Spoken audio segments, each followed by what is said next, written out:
Hello guys, Eddie here. Welcome back to my channel. Hope you are well. So as you can tell, we are going to review a Sea-Gull in this video today. A watch from Sea-Gull. Now this watch is sent to me by Sea-Gull, so I'll leave a link in the description of this video which will take you straight to this watch. I'll leave a link to Sea-Gull's international website as well, should you decide to check out other watches from this brand.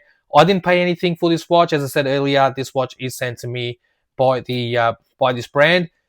As far as the price is concerned, as of today, you can expect to pay $228 for this watch straight from Sea-Gull's website.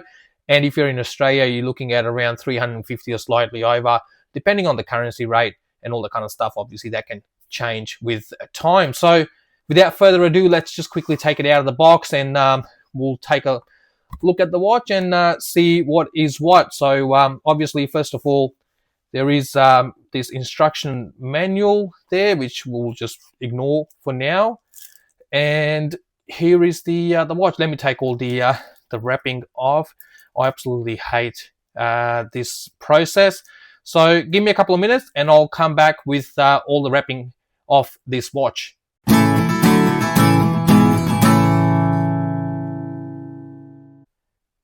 There you go, guys. So straight off the bat, I really like this dial. I really like the salmon color of this dial, including those two sub registers, and the pattern on the dial as well. It plays really nicely with the light. You can buy this watch in a white color dial as well that you can see on your screen right now. I could have asked Sea-Gull to send me both dial options. I don't know why I chose only this one. It's I think it was just the decision I made in that moment. As far as the finishing is concerned, it is really nicely finished. Yes, it is high polished all around, so you might need to be a bit extra careful to not scratch it, and it might be a bit hard to keep clean. But apart from that, it is really nicely finished for the price, and you get high polished side profile and high polished fixed bezel on this one. Now, talking about the dimensions on this watch, I find this watch to be slightly big for my wrist. My wrist size is slightly under 7 inches, so I fall in that sort of average wrist size category. I'll give you a reshot at the end of the video to show you how this fits on my wrist. Hopefully, that'll help you in knowing how this will fit on your wrist as well. Now, I do have watches that measure larger than this watch in my collection. I do have watches that measure at 43.5 millimeters in case diameter, but they're different kind of watches. They're more like sports or divers watches. So some part of the dial, the real estate on the dial, is taken up by the bezel itself. Now there is a bezel on this watch, but that does not help in reducing the dial itself. So you see a lot of dial on this watch. So this watch will present a little bit larger than many other divers watches out there of the same size. Talking about the thickness on this watch, we are talking about 13.3 millimeters, slightly on the thicker side, but this is a watch with day and date complications. So the movement used in this watch by Sea-Gull is slightly thicker as well, hence the thickness of the case. We do have 20 mil lug width, so this watch will be a strap monster. You'll be able to find plenty of straps out there that will fit this watch should you decide to change this bracelet for something else. And when we talk about the lug-to-lug distance, we do have a lug-to-lug distance of 51.5 millimeters. So it's a little bit large for my average wrist. So looking at the dial closely, as I mentioned earlier, I really like the pattern on the dial and the color of this dial as well. This salmon color, I really dig this color. We do have an inner rotating bezel as well that you can use to time things, so you can rotate the bezel and bring it to the minute hand, and then you can sort of time things from there on. We do have big Arabics on the dial as well for your markers, so legibility is definitely not an issue for this watch. Underneath 12 o'clock, you'll find the brand name Sea-Gull. Above 6 o'clock is automatic, and on either side of the 6 o'clock marker there, you'll find China made. At 3 o'clock is your date sub-register, and at 9 o'clock is your day of the week. So the crown at 2 o'clock is what you will use to rotate the inner rotating bezel. It is quite smooth, quite easy to use, but it will be quite easy to knock it out of place as well. So be careful with that. The crown at 3 o'clock is your normal crown that you will use to adjust the time. This is a pull and push crown. It is really nicely signed with Sea-Gull's S, as you can see. and this pusher at 4 o'clock is what you will use to adjust the date on this watch.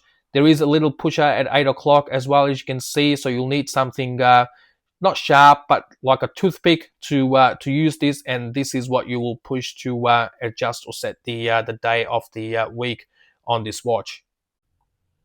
Okay, looking at the bracelet again, it is really nicely finished. The whole watch is really nicely finished for the price Sea-Gull is charging for it. Yes, most of the watch is polished, and you might find it a bit hard to keep it clean and fingerprint free or scratch free as well. But that comes with most polish cases anyway. Coming back to this bracelet again, really smooth to touch, and this fine brushing is really nicely done as well. There are no sharp edges to this bracelet at all. There are some polish bits to this bracelet as well, as you can see, so you'll need to be careful to keep this part of the bracelet scratch free. It can be hard at times. You do get solid links and solid end links. Now, I'm not a big fan of this butterfly clasp. I'm usually not a big fan of the butterfly clasps anyway, because they can be a bit painful when it comes down to finding a right fit, and a lot of the times they work against you rather than working in your favor. Yes, it is nicely milled, and it's a nice clasp on the inside, but again, I'm not a big fan of these butterfly clasps, and as I mentioned earlier, they're a bit of a hit and a miss for most people, and they will end up working against you then in your favor when it comes down to finding a right fit from these kind of clasps. So the movement in this watch, so Sea-Gull uses their own movement. If you don't know, Sea-Gull is one of the biggest movement manufacturer in the world. You'll find their movements in other watch brands as well. So they are using ST2502 automatic movement with a custom rotor, obviously, because they make their own movement. So you'll find Sea-Gull on the rotor. 29 joules, 21,600 vibrations per hour. It does hack and hand bind as well, so you can hand bind the watch when the crown is in its original position, and the movement does hack as well. When you pull the crown out to its final position, as you can see, the seconds hand has stopped moving. That confirms this movement does hack as well. There you go, guys. On my average wrist, it doesn't really look out of place. Yes, I've said earlier that I find it to be a bit too large for my wrist, but it doesn't appear to be working too hard to fit my wrist. Hopefully this will help you in finding how this will appear on your wrist as well. Here's the wrist roll. So the bracelet plays really nicely with the light. It's really nicely finished. I'm not a big fan of the butterfly clasp overall, and I don't like it on this watch either. But apart from that, I really like the dial. The finishing is really nice as well. Yes, it is high polish, so that might be a bit high maintenance to keep clean and scratch free, depending on your usage, how you use the watch. The dial is nice as well. I like those sub registers too, with the day and date complication there, and obviously there is the in-house movement used by Sea-Gull as well. All right, guys, thank you very much for watching. I'll wrap it up here. Please leave a comment and to let us know how you find this review and how you find this watch as well. Until then, stay safe and look after one another. Thank you again.